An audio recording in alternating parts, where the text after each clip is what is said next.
This is like such a deep question and I almost avoided it because I was like, oh my God, like this is like really deep. Oh my God, I'm getting emotional.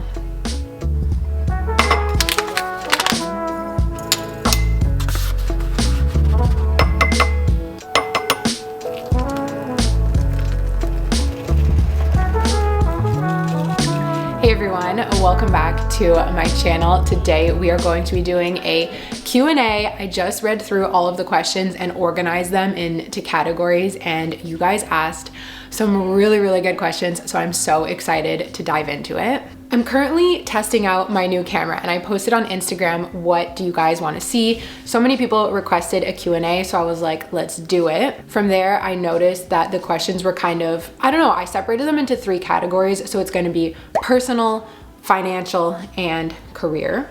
I'm currently at the office. I made a matcha at home and brought it with me. So that's what I'm sipping on. And yeah, we're just gonna have so much fun. I'm gonna film for as long as this camera will let me. I know you guys like the long and chatty Q&As. So that's what I wanna give to you guys today. And as always, I'm just gonna be like super honest, super oversharing, and just give you guys all of the tea to all of the questions that you asked. And without further ado, let's get into this Q&A. If you are new to my channel, my name is Zoe. I'm so happy that you're here. I'm 26, I live in Montreal. I work as a freelancer and as a content creator, and I'm just so happy you're here. So make sure you're subscribed so you don't miss another video from me. I post a lot about lifestyle and personal finance and mental health and just kind of like the intersection between all of those 3 things. And please give this video a thumbs up if you like it because it really supports my channel. This video is sponsored by BetterHelp. You guys know, if you watch my videos, that I am a huge fan of therapy. I'm a huge fan of virtual therapy, and I am a huge fan of BetterHelp. I used BetterHelp for many months. It was my introduction to virtual therapy. I had never done it before. I even didn't know if I would like it before, but BetterHelp introduced me to it and I loved it. And to this day, I still do virtual therapy. It's just so much better. For me, like getting to sit on my couch and do therapy, I find it helps me be more vulnerable. It helps me not have any excuses when it comes to like scheduling or needing to drive somewhere or sit in a waiting room. Virtual therapy is just the best. My therapist with BetterHelp helped me work on many things. Specifically, we worked on work anxiety, we worked on family relationships, and she is the one who taught me so much about setting boundaries, which has had a lasting impact on my life today. I saw her once a week for many months, and we kind of went on this whole journey together and then wrapped it up nicely. And to this day, I am so grateful for her help because it's really helped shape me into who I am, and it's had a huge impact on especially the relationship that I have with my family. She taught me so many valuable tools that I will carry with me throughout the rest of my life. So if you are looking for a new therapist or if you are brand new to therapy, BetterHelp makes it so easy to get started. You go online, you answer a couple of questions that will help you get matched with the right therapist for you. You can also make specific requests such as the gender of the therapist or one who is familiar with your religion or your background.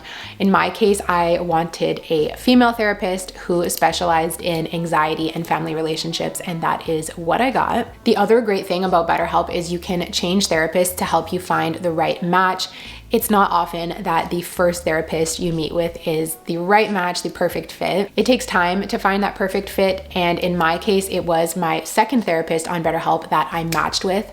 The best part, in my opinion, is that BetterHelp makes it easy to do that change. So there's no awkwardness, there's no feeling bad. They know that this is a part of the process, and so they make it super easy for you to try different therapists until you find the right one. The last thing I want to say about BetterHelp is they make it so accessible. You can do therapy from the comfort of your own home. You have access to the app on your phone all the time, and you can chat with your therapist through text when you need to. And BetterHelp is more affordable than traditional therapy. BetterHelp's pricing is what made it accessible for me to see my therapist once a week for multiple months during what was a really tough point in my life.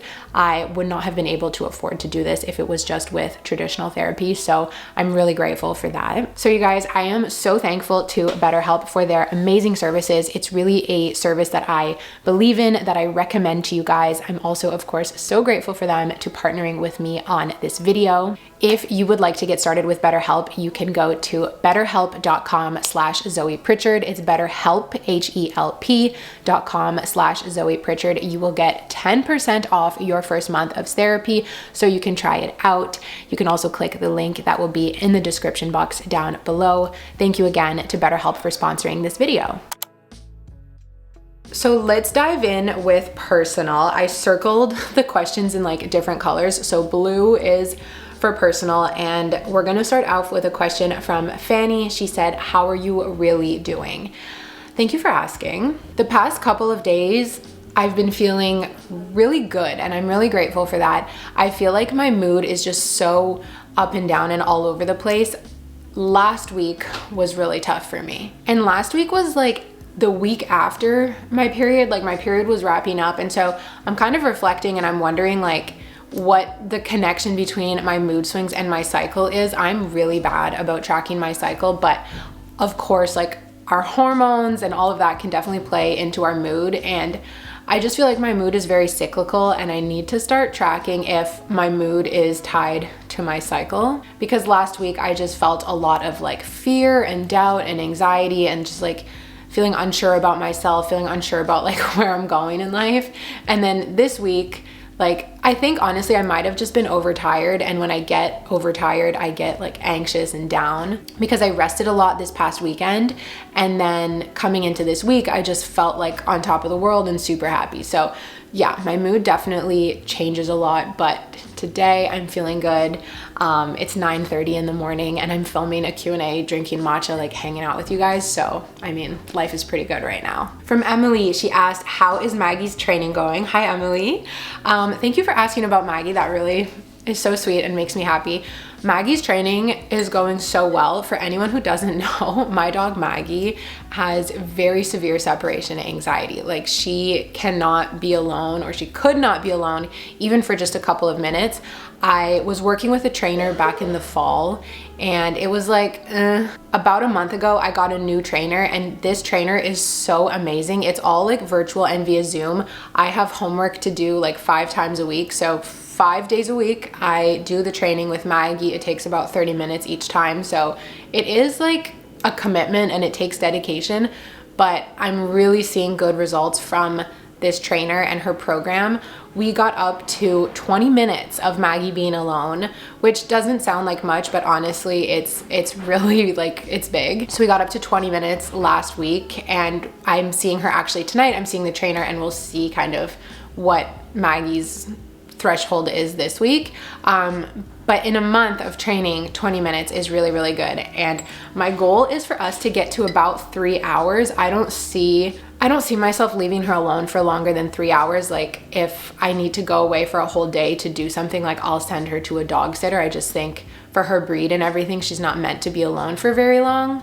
So 3 hours is kind of like my goal. And I'm really hoping that, I don't know, like I want to say, like thinking ideally and like very hopefully, I would love to get to like an hour in the next month, and then maybe get up to 3 in the next couple of months, so that this summer I can go out and like just enjoy summertime a little bit more. But then again, the great thing about summer is I can bring her with me to many places because the dogs are allowed on the terraces and stuff. But yeah, 3 hours is my goal, and we'll see how long it takes to get there. But I'm very committed this time around. Like I feel like last time my commitment kind of faltered because I wasn't seeing results, and like it's discouraging. But now, like seeing such good results so quickly, I'm a lot more motivated. She's sleeping on the floor right there. She's being so cute. Vic asked, what are your training goals with Maggie? What are your fears and doubts about it? So I feel like I just kind of answered it, but yeah, a big fear is that she'll never get over her separation anxiety, and I'll never be able to like go somewhere without having to pay someone to watch her, because it's not a big deal like having to drop her off at a dog sitter, let's say. But let's give an example. Like if I want to go out for dinner and I have to drop her off at a dog sitter for a couple of hours, and the dog sitter costs $20 to $25, like that really adds to the cost of going out, and it's discouraging. It makes me not want to go out as often. And yeah, so that's like my fear, is that it never gets better, but I've been seeing such good results, so I know it will get better. But I think that's kind of part of puppy ownership, is like seeing the growth in training and then seeing some regression. And like I've had her for 2.5 years now, so I kind of know how it goes. But right now, like the separation anxiety is like the biggest sort of hurdle that we're working on, and we've been working on. Okay, I can't believe I'm about to do this, but I got a lot of questions asking if I speak French, and then I got a question in French. So I'm like, you know what? I'm gonna face my fear. I'm gonna answer this question in French. So, la question c'est, j'adore votre contenu, où te vois-tu dans 10 ans? So, where do I see myself in 10 years? C'est vraiment dur à répondre, mais ok, dans 10 ans, je vais être 36, 37. La première chose qui me vient à ma tête, the first thing that comes to mind, c'est que à 36 ans, j'aimerais vraiment avoir des enfants, comme peut-être plusieurs. En termes de carrière, j'ai vraiment aucune idée. J'espère très fortement de continuer à faire YouTube parce que c'est vraiment ma passion, puis je crois que c'est une carrière qui peut se complémenter vraiment bien avec avoir une famille. À part d'avoir une famille, je sais vraiment pas quoi d'autre que je prévois dans 10 ans. Fait que ça, c'est ma réponse. Okay, oh my god. That was hard for me to do. That was really hard for me to do. Also, you guys, for everyone who asked me questions about French and Montreal, do you need to speak French in Montreal? What are the best places to visit in Montreal? I filmed a vlog all about living in Montreal where I answer that question and I give you guys some of my favorite spots in the city. So I will link that down below and that will answer your questions there. Libby asked, which luxury handbag do you have your eye on? And I got a lot of questions about this because I've mentioned that I'm starting to save up for a luxury bag. It's something that I've wanted for a long time, like to buy one for myself. And I have two that I've kind of got my eye on. I made a Pinterest board with like a whole bunch of different ones, and like there are just so many pretty ones, so many beautiful things, but I've narrowed down the brand. I think for my first luxury purchase, I want to get Louis Vuitton just because it's a brand that I've liked ever since I was a little girl. Like it's so iconic, and I feel like for my first purchase I want it to be a bag that I'm gonna have forever, and I'm just gonna always be like, yeah, this was my first one. The bag, I'm pretty sure, is going to be the Nano Speedy, and I'm gonna expose myself so hard right now, but some of you guys may have seen in like my photos on Instagram or like shoved in my closet, I already have a Nano Speedy. It's fake, okay? It's fake. I got it so many years ago. I got it when I was in university. It is fake, but I love it. Like I've loved that bag for years and I treated it as if it was real. And honestly, I think it was my way of like manifesting a real one because I loved that bag so much that I was like, I want to switch this for a real one day. So I think my first one will be the Nano Speedy, which is just like so cute. It's over $2,000 Canadian plus tax, so I've got a long way to go in terms of saving up for it, but that is my option one. The second option would be like a used kind of, I don't know what it's called, but it's like a crescent moon shaped kind of bag, and I would get that vintage. I really, really love that bag. I think I would love it for years and years and years. However, I'm kind of like, oh, for my first purchase, I'd like to get it brand new. I'd like to go to the store and just like have that whole experience. So that is the bag, and that is also me exposing myself for having a fake bag. And I feel like that's gonna piss some people off, but I was young and foolish when I did it, okay? So there you go. I know fakes are terrible, like I know. Mar asked, what workout classes do you think goes best with spin classes for strength and flexibility? So I feel like I'm biased because the spinning studio that I work at, it also has a bar class, so ballet bar. It's kind of similar to Pilates or mat Pilates. And I honestly think those two workouts complement each other so well because spinning, you get like your cardio, you get your endurance, and then bar, you're going and you're working like the teeny tiny muscles that you didn't even know existed.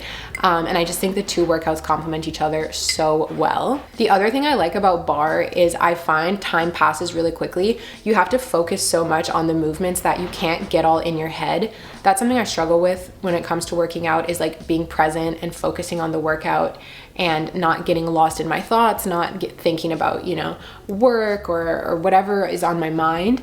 And bar is really a workout that like kind of just transports you and puts you in the moment in the workout. So bar is really good to complement spinning. It's really good as a workout on its own.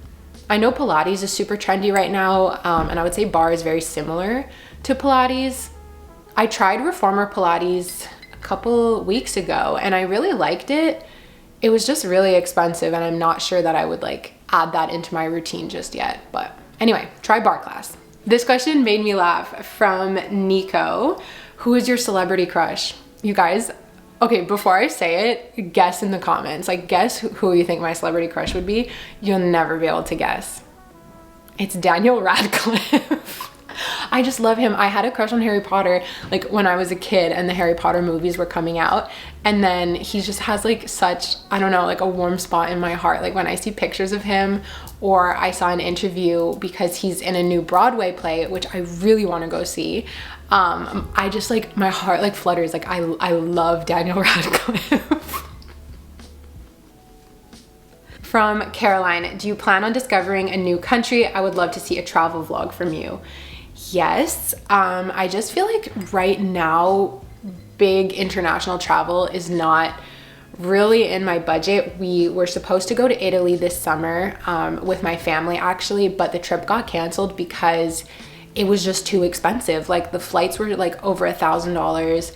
Renting a car once you got to Italy was super expensive, and we all just decided like this is too much, it's not the right time. So JS and I, we kind of decided to like put a little pause on any plans for big international travel. Like we both just want to save money a little bit right now.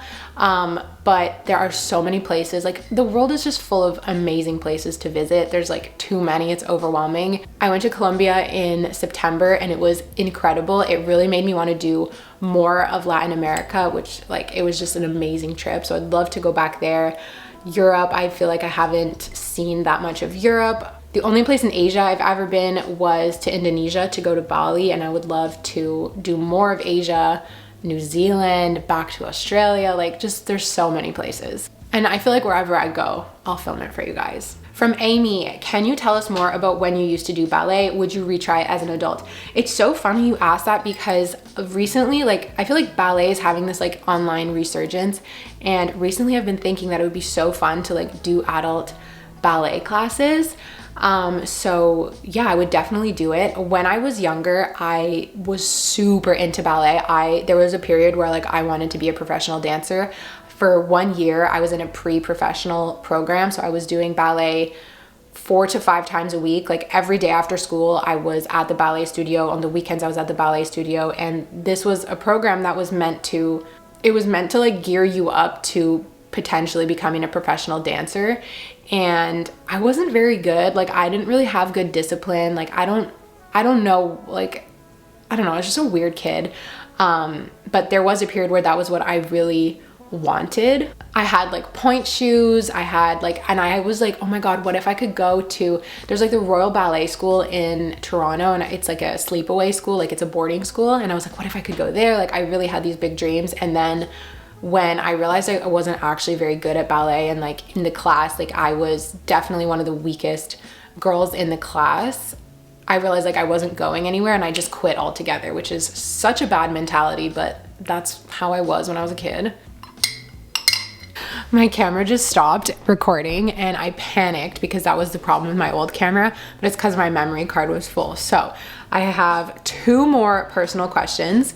We're gonna start with this one from Rita. Top 5 favorite books. Okay, I'm gonna go off the top of my head. 1, Harry Potter. 2, She's Come Undone. 3, Fall on Your Knees by Anne-Marie MacDonald. 4, oh my God. Oh, Big Little Lies. Loved that book. And number 5, I'm trying to like visualize my bookshelf. Oh my God, you guys, I'm stumped. I literally can't think of a 5th book. You know what? I'm gonna say number 5 was The Nightingale, because I feel like my favorite books have to be like ones I've read long ago, and I read The Nightingale more recently, but that was an incredible book. Really, really good. Okay, let's do it again.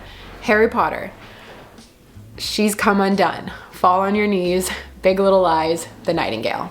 The last personal category question that I will answer is from Chatterquill, and this is going to bring us really nicely into the money section of this Q&A. It is, are you thinking about marriage? If so, how are you growing your relationship to prepare? This is like such a deep question, and I almost avoided it because I was like, oh my God, like this is like really deep. So yeah, definitely thinking about marriage. Like for me, it's just something that I've always wanted. My parents were never married. There were no marriages in my like close family. So for me, it was something that I never really saw closely firsthand, but I always wanted. I don't want to like speak for JS, but he's Quebecois, and in his culture and in his family, like marriage is just really not a thing. It's not like important to them. They do more like common law marriage, and so they'll live together and they have a family together, but they never actually like sign a paper and get married. But when we first started dating, he actually asked me, like, is this something that's important to you? And I said, yes. Like, how do you feel about that? And he was like, if it's important to you, then like, it's cool. Like, I'm open to it. So I'm really glad we got that like out of the way in the beginning, because, you know, it's not something that, for me, it's super important. It would be a deal breaker. So glad we're on the same page there.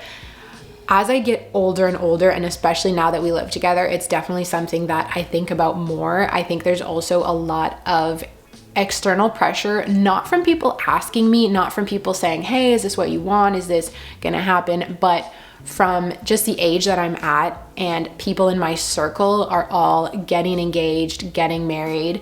It puts this kind of pressure on you to be like, oh, like, she got engaged, she got a gorgeous ring, I want to get engaged, I want to get a gorgeous ring, she got married, look how fun that looks.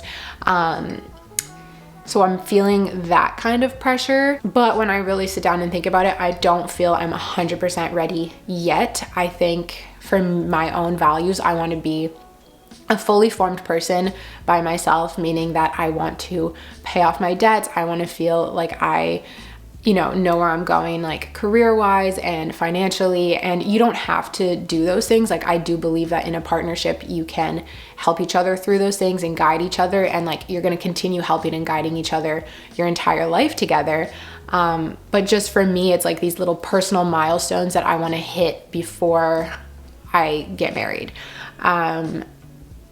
So in that sense, how I'm preparing myself is to continue working on myself so that when the day comes that we're both ready to do that, so that I can be confident in myself, meaning that I can one day be a good wife, which is so crazy to say. But yeah, I'm preparing myself that way. And then I think together in our relationship, we are moving in together really changed things. It really, like, it's only been a couple of months, but it really deepened our relationship, like learning how to live together and navigate things together. And like, I could cry talking about it, but I just think we're doing such a good job, and I'm so happy.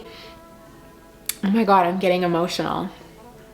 I don't know. I just think we allow each other to be like really the best version of ourselves. And so living together like really proved to me like he's someone that I want to be with.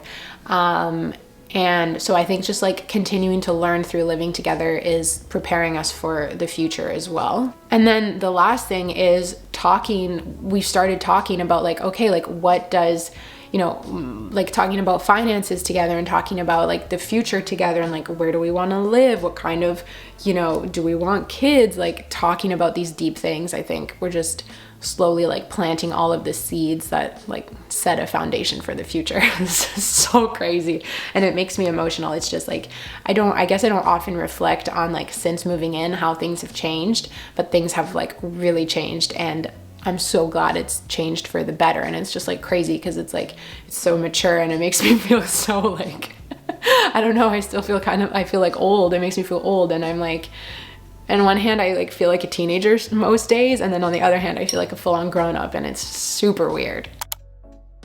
Let's continue with the money section of this Q&A. You guys, I'm at my office, and my neighbors are really loud, and they're moving furniture around, so I'm really sorry if you hear the background noise.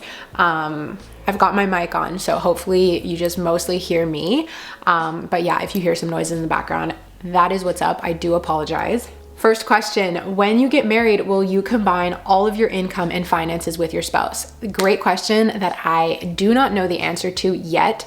My initial response is probably a mix of both. I think I definitely believe like when you get married, it's this kind of like what's mine is yours, what's yours is mine, sharing, combining. However, I can't see myself like having everything shared with my partner because I don't know, I just see it like, let's say, okay, we're giving an example of like a luxury bag. Let's say I work really hard and I'm saving money specifically for this bag.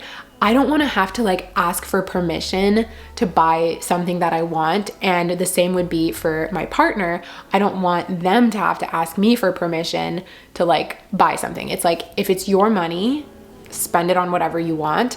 At the same time, I think it's like, if you're struggling to afford, let's say, I don't know, ballet lessons for the kid, and I'm going out buying a luxury bag, or they're going out buying, I don't know, like a snowmobile or something, that doesn't make sense. And that's where it comes down to like being on the same page. The way I see it would be like putting aside the majority of our money to be together, and it would be for things like the family and the house and whatever, but still keeping a certain percentage to be for your own and for whatever spending you want. That's what I think now, but I can change my mind down the line. It's not something that I've really dived deep into because it's just not super relevant in my life.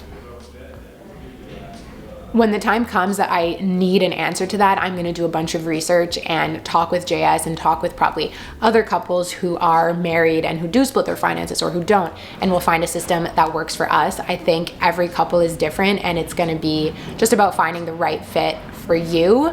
So that's kind of where my mind is at right now. Next question is from Hummingbird House. Who are the YouTubers that inspired you most on your financial or your financial anxiety journey?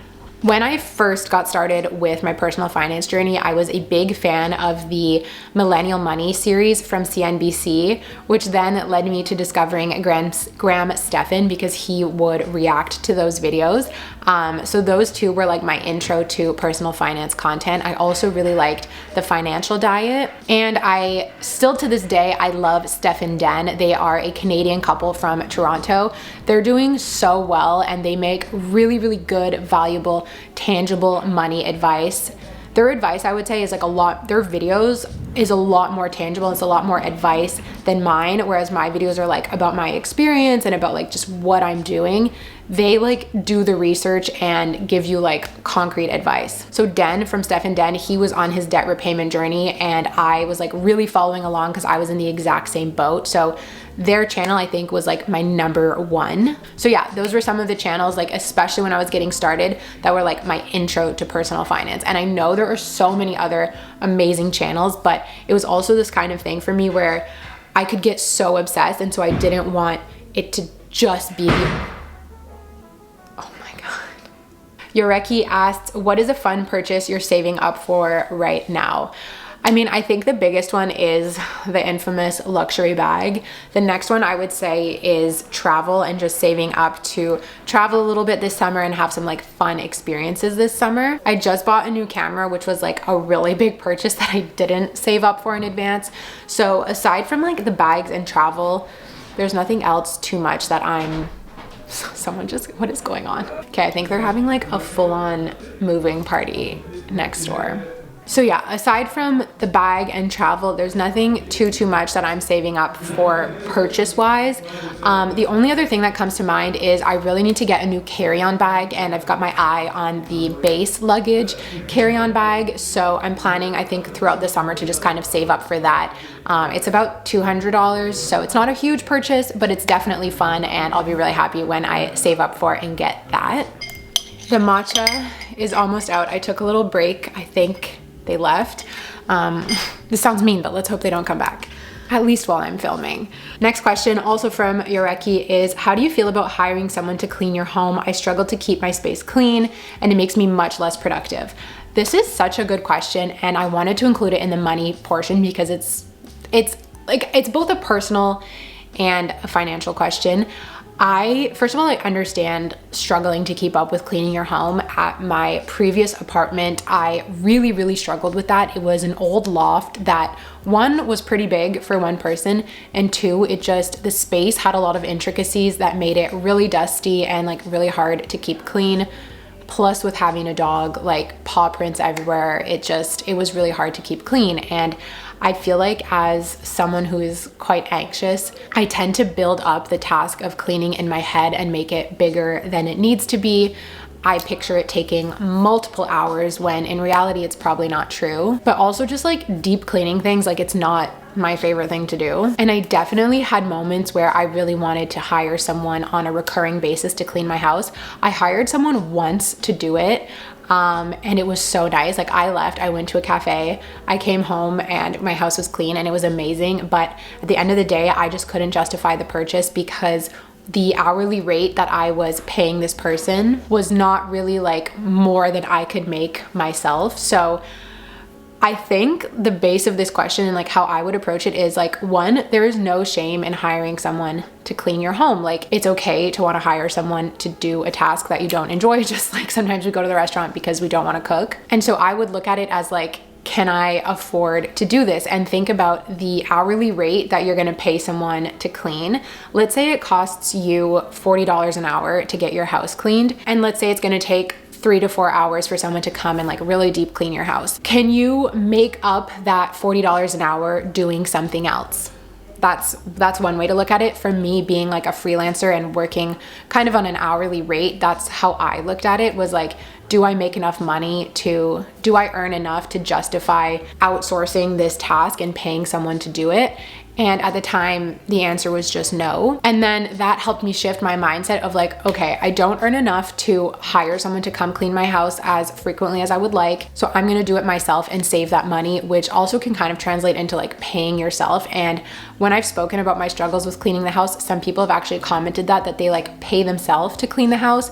And so they will like reward themselves with something afterwards, or they will like go get their nails done after, like they'll give themselves a reward for cleaning the house that would cost less than hiring a cleaner. And that can help you flip your mindset too to actually enjoying cleaning your home. That's kind of what I've done, is I've really flipped my mindset when it comes to cleaning it. I actually enjoy cleaning now, but I'm not gonna lie, it's definitely cheating because I now share a smaller space with another person. So we both take care of the cleaning. So it's like half the responsibility and also in a smaller and easier to clean space. So it's definitely more pleasant. So that's a long and winding answer to say, if you can afford it and you wanna outsource it, do it. And if you can't afford it, find a way to enjoy doing it, at least for the time being. And then maybe when you earn a little bit more money, maybe when you get, that promotion, that's something that you want to pay for to invest in your peace of mind. Because I get it. Having a messy space is not conducive to being like productive and feeling your best. So I get it. Books Are Fun 2021 asks, now that you have achieved 5K, do you have any other tangible number in mind as a monthly earnings goal?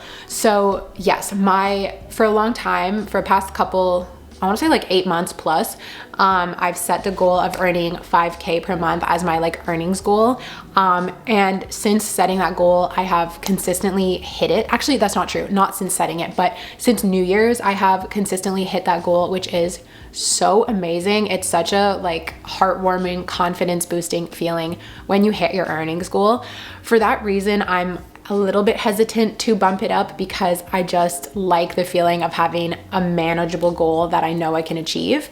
But actually in the month of May, I did increase my goal to $6,000. And I think that's still a manageable goal. It's like a very nice, healthy, realistic number. It's a number that makes me feel confident that I can, pay for my expenses and put money into savings and still afford to treat myself a little bit. And of course, like we always want to be growing. So it's nice to increase our numbers, but I also need to be careful because one, certain things when it comes to income are out of my control.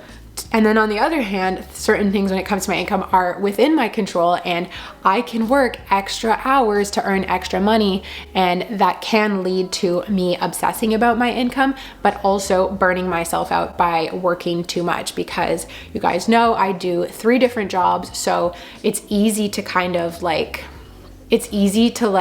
overdo it because you're not sitting down doing one thing for too long. It's like, okay, I go to the spin studio and that doesn't even feel like work. And then I work on copywriting and then I work on YouTube, and it's easy to like overwork myself, isolate myself, like not go see my friends because I just want to keep working, especially with copywriting. Like when what I'm doing directly translates into an hourly rate, it's nice because I can see how much I'm earning, but then I can also manipulate that by being like, okay, if I want to earn $6,000, if I want to make $6,000 this month, I have to, work this many extra hours So it's kind of like, it's about being careful. And I think what I'm trying to work on is not being so obsessed with a certain earning amount. But I guess in the short answer to the question is, yeah, I'm gonna bump it up to 6,000 and see how that goes. So that is that for the money questions. Now let's move into the career portion of this video.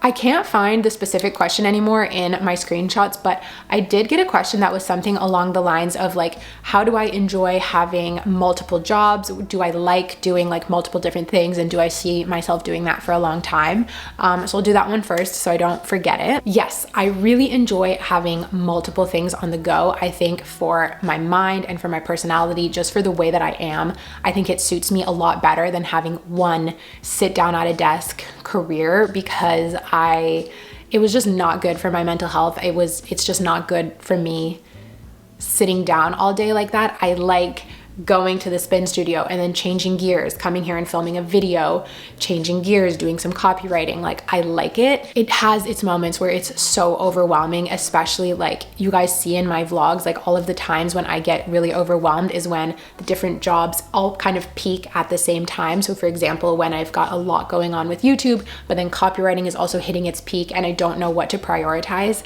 that's when it gets really challenging. And then it can also be challenging when I have slow periods for both and I'm just like, what do I do with my time? Like, I don't like having idle time. I don't like having free time, but every job and every like career scenario, I guess, has its pros and cons.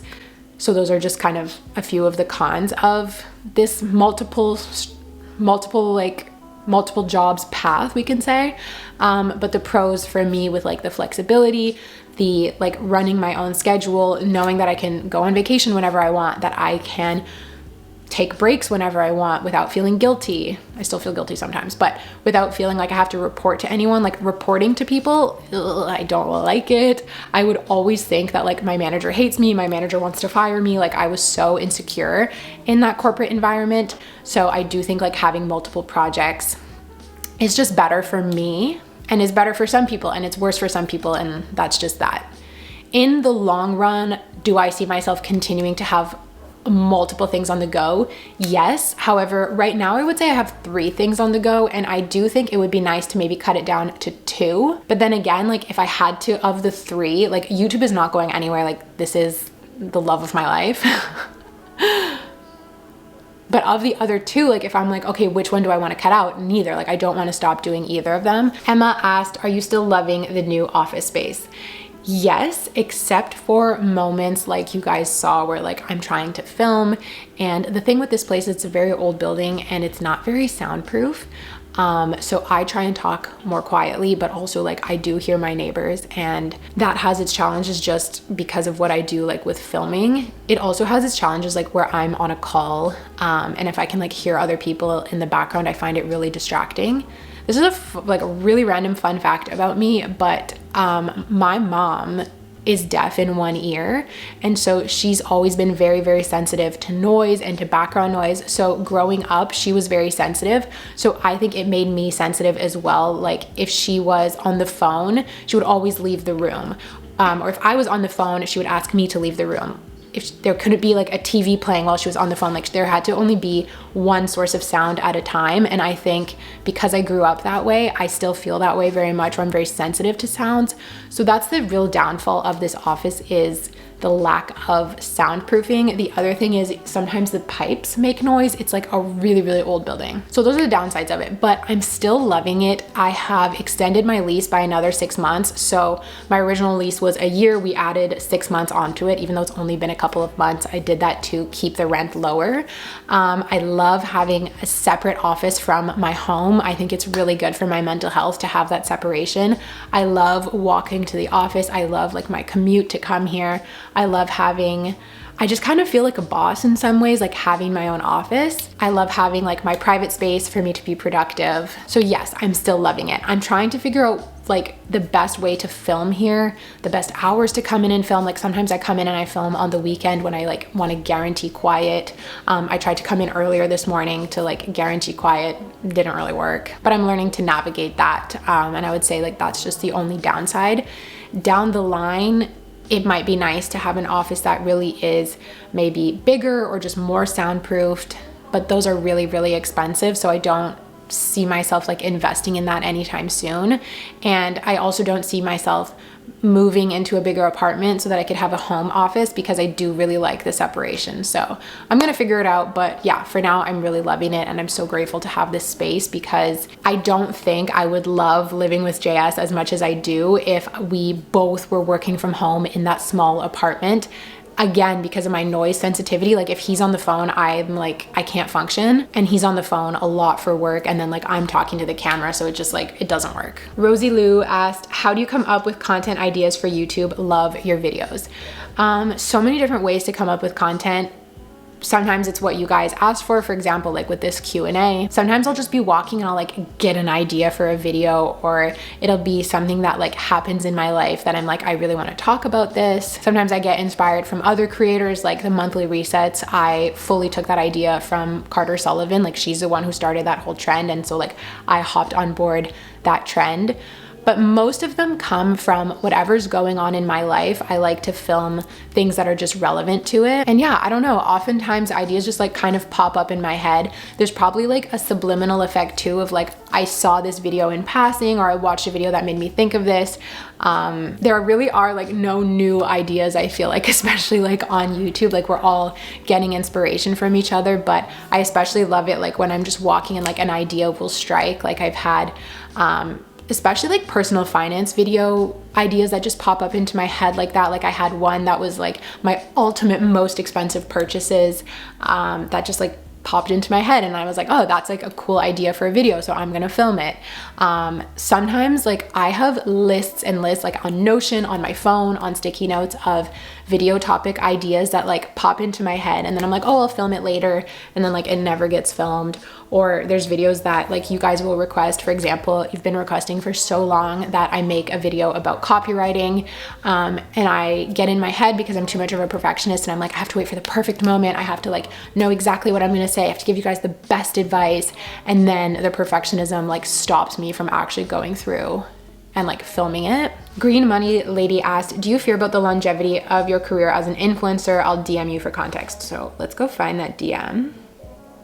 Okay, so basically she watched an interview with Grace Beverly, who is a British influencer, and she said how she's preparing financially now because she feels like her career in the spotlight will only last realistically 10 to 15 years, and she'll lose relevancy after that. And so she's asking like, I would love to hear your opinion. Do you feel like you're preparing financially if like you don't still have a career as like a YouTuber or an influencer? And then she said, love your videos and I'm rooting for you. Thank you. This was such a good question, and I read this, I think it was last night, and then I started getting all in my head because it actually isn't something that I really think about. Like, I guess in my anxious moments, I do worry that like I'm gonna become irrelevant, no one cares about me anymore. And not because I like need like you guys to care about me, but just because like if you want to have a career on YouTube, like you need somewhat of an audience. And so like, let's say I post a video and it doesn't perform as well as the others, then I'm like, I'm irrelevant. Like, oh, like in my really like anxious and like self-deprecating moments, I definitely fear about that. In the long term, it's not something I worry about so much because I just love doing YouTube, and like I fully see myself doing it like when I'm a mom, and like as I move through the different chapters in my life, I want to document all of it. But it's a fact that like we go through periods of relevancy. Like there are YouTubers that I watched for years and then I just stopped watching them and I discover new ones, and you're always gonna have like these moments. And like I was super like, I hit like what was like a peak of viewership and like relevancy, if you will, when I lost my job. Like everyone, all eyes were on me and like fascinated and whatever. But that period of like being unemployed didn't last for too long, and then people lose interest. So it's very cyclical, and I guess I'm just like aware of that. But the way that I'm preparing financially is the same that I'd be preparing if I was in any other career, because in any career, you don't know what's gonna happen. Like jobs that exist today might not exist in 15 years, and jobs are going to exist in 15 years that don't even exist today. And I guess I just have confidence in knowing that you can change your mind, you can change your career path at any point. Like if YouTube vanished, I have a university degree, I can go and get a job, I can go back to school, I'll always figure it out. And like I have confidence that no matter what happens, I will figure something out, I will land on my feet. Again, like I haven't put all of my eggs in the YouTube basket. Like if I want to grow my copywriting career, I can do that. Like, so I know there are other options, but then like, I don't even want to think about them because I love this so much and I hope it grows and grows for years and years. But I guess the financial aspect of that is like saving for retirement. Like, I don't have a pension. I don't have real job stability. So just saving up for my future while also enjoying the now and trying not to worry about it too much. Prissy asked, tips to stop comparing your life to others because it really gets me down.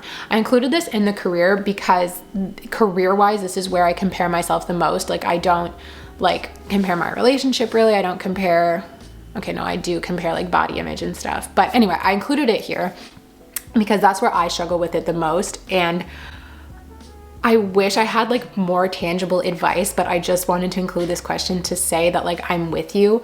I struggle with comparison so much. Like, when I watch other girls' YouTube videos, when I look at pictures on Instagram, I will constantly feel like I'm not successful enough. I'm not beautiful enough. I'm not fit enough. I'm not blank enough. And it's so hard.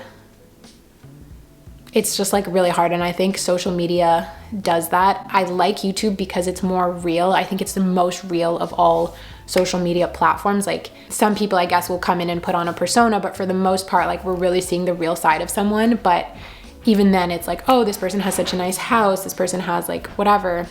I think the way to work on comparison is to like, I think it's with like affirmations and like kind self-talk and telling ourselves like, we are unique, we are our own person, and comparison is the theft of joy. There really is no need to compare ourselves to others and to be down on ourselves about things like that. And I think it's just like constantly talking to yourself in that way. The last thing I want to say is there's this song by J. Cole that when I think about it, it really, really helps. And like, the lyrics of the song say, there's no such thing as a life that's better than yours. And the first time I heard that song, it really hit me because everyone's life is unique. And when you put it into that perspective, like, someone might have more XYZ than you or different, but it doesn't mean it's better. And that really there is no such thing as a life that's better than yours. All of our lives are individual and unique, and that's really beautiful. And when you think of it that way, there's just no need to compare ourselves to others and feel down about ourselves. Motumbo Daily asked, do you miss anything about the corporate world? If yes, what? I miss like, I guess, interacting with people and like having an office to go to and like going downtown and like feeling like a part of the city. I think I get that more now that I have my office, but that's really the only thing I miss. Maybe getting dressed up from time to time and like just having more people to talk to. I think I miss that about corporate, but that's it. We are going to end with this question from Cynthia. The thing you love most about YouTube?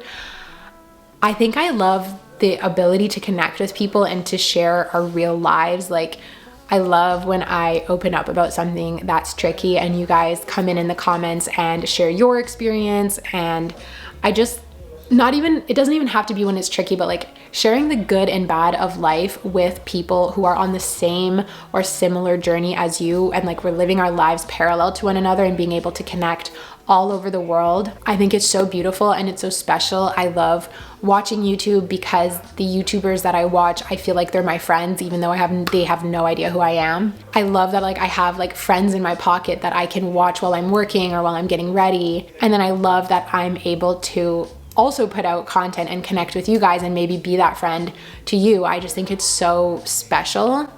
And there's something so amazing about sharing just real life all together. I think it's like, I don't know, it's really beautiful. So that's definitely what I love the most about YouTube. And on that note, we are going to close up this Q&A. I feel like it was super long and chatty, which is what we all love. I am so grateful for you hanging out with me watching this video. Remember to subscribe if you haven't already, and please give this video a thumbs up if you enjoyed it. You guys, I love you so much. Thank you for all of your questions. Thank you for hanging out with me today. I will see you in my next video. Thank you also to BetterHelp for sponsoring. I'm done talking. Bye.